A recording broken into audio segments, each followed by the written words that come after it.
Salut les gars, c'est Eni Banks, numéro 1 de la trade de Bax. Pour ceux qui me connaissaient, vous savez que dans le rap, je ne suis pas dans la dentelle. Donc je suis venu pour l'émission Question Mark. Alors j'espère que ça se passera bien. Okay, let's go. Prise de trahison des... Hey boy, ici c'est Jimmy G. Aucune équipe sur le style NS se fait. Terminator, rappeur intello. Question Mark. Question mark. C'est en quelle année que tu as débuté avec la musique? En 2021, La première fois que tu as touché au mic, c'était comment? la première fois que j'ai touché au mic. C'était stressant. J'avais carrément envie de faire comme les autres. Mais après, vu qu'avant j'étais éclaté. Donc quand je suis rentré dans la cabine, j'ai eu la chair de poule, j'ai eu le stress, envie de fuir, envie d'aller me cacher. Après on m'a motivé, donc quand je suis rentré, j'ai craché ce que j'avais à cracher. Donc c'était un peu palpitant. Quels sont les artistes qui t'ont inspiré à te lancer dans la musique? Les artistes qui m'ont inspiré, il y a Niska, il y a Booba, il y a Afrin. Et on peut prendre Benach, 40 000 Gang. Je aussi écouté Dozo Gang. Avant, j'écoutais pas la musique d'ici. Je me disais que c'était pas ça. Donc, il y avait Future, Luna. J'écoutais pas Tupac. J'étais pas comme les autres, non, Tupac, non. J'écoutais Justin Bieber, ça m'est arrivé. Et j'avais un artiste que je suivais depuis longtemps, Travis Scott. Ouais. Surtout avec le feat qu'il a fait avec Kendrick Lamar. C'est à partir de là que j'ai eu envie de l'autre là. De kicker, faire comme mettre des chaînes. Dans les années qui suivent, s'il faut prendre l'exemple d'un artiste, à qui tu voudrais ressembler ou peut-être faire plus que lui? Bon, j'aimerais voir la carrière de Drake, la notoriété de Snoop Dogg et la belle vie de Jackson. Donc arriver au niveau où ils sont arrivés, dans les prochaines années, j'aimerais bien être comme eux. Tu as déjà fait des showcases ou concerts? Ouais, j'ai fait beaucoup de showcases.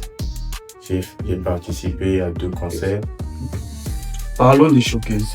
Quel est le showcase qui t'a le plus marqué?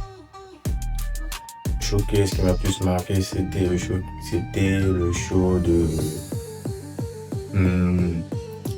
la Meule des Vins. Je ne sais pas si vous connaissez la Meule des Vins, ils avaient fait No Face. C'était passé là à la boîte une fois, PS Factor. Donc, j'avais pas presté, mais ce que j'avais vraiment aimé, c'est qu'il y avait eu la faille contre la 4 équipes Négro de Compton, vu qu'ils ne s'entendent pas. Après, nous, on avait la boîte pour nous, les keufs sont venus, on a fermé, on est resté nous-mêmes à l'intérieur, on a pété ça le baudet. Jusque sur la piste. Donc, entre eux qui ont presté et nous qui sommes restés pour boire, on a plus plané. Parce qu'ils en avaient arrêté le show. De surcroît, on a arrêté tout le monde. C'était le seul événement que moi, là, j'ai vraiment aimé. Et parlons un peu des négros de Compton. Qu'est-ce que tu penses d'eux personnellement? Non, ils sont bons, ils sont vraiment bons. Vraiment big up à eux. Et les concerts, quel est le concert qui t'a le plus marqué? Bon, le concert qui m'a le plus marqué, je peux dire, c'était celui qu'avait fait Makalba. Ça c'était avant, là même, moi, j'imaginais pas. Mais après ça n'a pas eu d'eau. Dis-nous un peu comment tu entretiens ta relation avec ton entourage, tes gars et les autres personnes au quartier. Non, ça se passe bien. Déjà, on se connaît depuis tard, c'est des bros, c'est des frères, donc on est nous-mêmes. S'il faut faire un truc, on le fait. Donc, ça se passe comme ça. Je sais pas si tu comprends, mais il n'y a pas quelque chose de bizarre, non. Il faut que tous les jours, tu prennes des tonnes de billets, tu les distribues, tu joues Saint-Martin, non. On est entre nous, on fait nos bails. Tu as eu à faire des feats, notamment avec Early One. On veut savoir comment ça s'est passé cette collaboration. L'histoire était et ça énerve. Donc, quand Early One, on a fait le truc, c'est parce qu'il avait fait sortir un projet, Guerre EP1. Donc, à l'intérieur, il a ramené pas mal de choses qui m'avaient intéressé. J'ai voulu faire un truc avec lui, donc je l'ai contacté parce que c'est mon bro, on se connaît. Après, on s'est capté pour qu'on puisse écrire. Le gars, il me dit non, moi j'ai clashé les grandes personnes. Il faut que si on s'attaque à la nouvelle génération. Moi, d'accord. Donc, on écrit, c'était partagé. Moi, j'ai eu à mettre le nom de Cabri le Roi. Je sais pas si vous avez compris la ref. Ça renvoie à quelqu'un. Arrivé maintenant, quand j'ai mis ça et tout, la ref de la situation, No Face, la Katsuki, les Chrono Compton, Melo. Il me dit non, chef et tout. Je crois 3 ou 4 jours après. On est parti, on a clippé ce monde dans notre zone et tout, on a fait le clip et tout. Pouf. Arrivé, j'ai commencé à avoir des menaces. Donc, genre, comme si moi, on devait me buter, ce genre de truc, ça m'a vraiment fait cata. Et derrière ça, Ali, que moi j'ai pris en collaboration, avait encore eu à appeler le gars, lui dire que non, je vais faire un son comme ça. Donc, il y a X qui t'a clashé, tandis que le son, on a fait ça avec moi.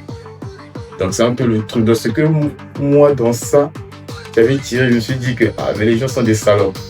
Donc, le truc, ça s'est passé avec une bonne alchimie à la fin pour essayer de nuire à l'autre. Donc, je ne sais pas si tu as compris le message par rapport à ça. Mais sur le coup, je vais dire comment ça s'est passé, c'était merdique. Parce que le truc que je voulais attendre après, c'est pas ce qui est arrivé. Parlons de ton son qu'on voit sur YouTube, Banks. On voudrait savoir comment ça s'est passé. On a vu l'inspiration entre nous les cousins. Parce que j'ai fait ça avec mon frère, j'ai fait ça avec mes 2 cousins. Donc, on a écrit un morceau et c'était les vacances. Il fallait qu'on puisse faire bouger. On avait encore des intentions, des showcases. Donc, on est allé au studio. On s'est mis bien. On a vu le sky, on a fumé des clopes, tout ce qu'il fallait faire. On a mis bien Yestro et la force. Quand c'est sorti aussi, on était dans le même moral. Quand le fait dans une ambiance de fou, c'était bien, c'était carré. Prochainement là, qu'est-ce que tu nous proposes dans tes sorties? Bon, il y aura de l'innovation au 1 d'abord, de 2, de l'originalité. Je vais ramener un concept qu'il n'y a pas beaucoup d'artistes qui ont fait ça ici. Bon, ça c'est selon moi. Mais ce qui est sûr, ce sera quelque chose de bien. Je vais mettre en valeur ma langue, de la zone où en ce moment je représente. Après, il y a beaucoup de choses dedans. Il y a des conseils, je parle de la situation réelle. Des choses aussi que d'autres ne disent pas mais qui sont importantes. Excuse-moi, qui sont importantes. Donc, on va parler de la tradition. Donc, le concept que je vais ramener, ça sera le concept Mukuyuluma. Je ne sais pas si tu connais, mais un concept qui ramène nos traditions aux origines, avec des mots crus, que d'autres, qu'on retrouve seulement quand on va faire des briques et carons, ce genre de trucs. Donc, c'est ce que je vais ramener. Et qu'est-ce que tu transmets premièrement de ta musique?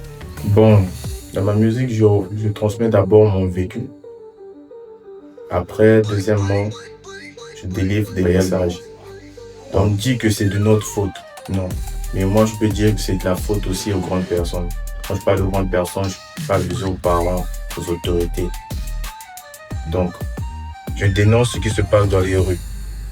Donc, il y a la discrimination, beaucoup de choses, le banditisme, des antivaleurs qui sont dues par rapport à ce que les grandes personnes ont fait, pour ne pas dire le mot. Après, je donne des conseils. À travers ce que je dis, ce qu'on fait, ce qu'on a vécu, ce qu'on vit. Si je te parle de ça, c'est pour te faire comprendre que moi, si je fais ou bien je l'ai fait, toi, tu ne dois pas le faire. Donc, je donne des conseils. Après, à la fin, j'ambiance aussi les gens. Bibidi babidi boucom babidi, commentaire sur ma pétasse. Les gars, c'était Benny Banks. Allez checker sur ça.